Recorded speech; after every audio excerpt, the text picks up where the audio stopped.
First పచ్చిమిరపకాయలు fry చేసుకుందాం.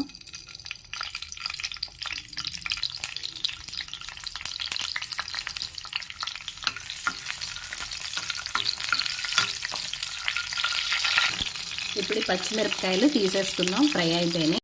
ఇప్పుడు ఇందులో టమాటోలు కూడా వేసి ఫ్రై చేసుకుందాం. అలాగే ఇందులో పుదీనా కూడా వేసి ఫ్రై చేసుకోవాలి. ఇప్పుడు వీటి మీద మూత పెట్టేసుకుందాం, మగ్గుతాయి బాగా. ఇప్పుడు ఇందులో రవ్వ పుల్ప అంటే ఇంత చింతపండు వేసుకోవాలి.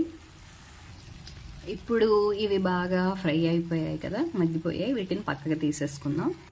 ఇప్పుడు ఇందులో కొద్దిగా జీలకర్ర, ఇంకొంచెం నువ్వులు, ఇవి కూడా వేసి దోరగా ఫ్రై చేసుకుందాం.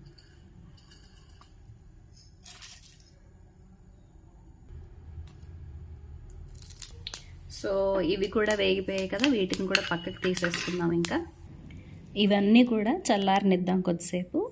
ఇవన్నీ చల్లారిపోయిన తర్వాత మిక్సీలో వేసుకున్నాం కదా, ఇప్పుడు ఇందులో వెల్లుల్లిపాయ రెబ్బలు పచ్చివి ఇలా వేసుకోవాలి. మిక్సీ పడదాం.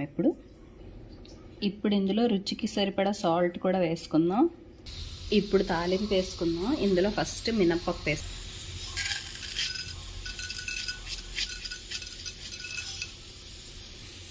సో మినప్పప్పు వేగిపోయింది కదా, ఇప్పుడు మిగిలిన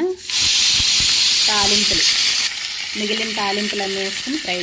ఈ తాలింపుల్లో ఇప్పుడు కొద్దిగా పసుపు, ఇంకా కొద్దిగా ఇంగువ కూడా వేసేసుకుందాం. ఇప్పుడు తాలింపు వేసేసుకున్నాం ఇందులో. So very yummy and tasty tomato ఇంకా పుదీనా పచ్చడి రెడీ అయిపోయిందండి.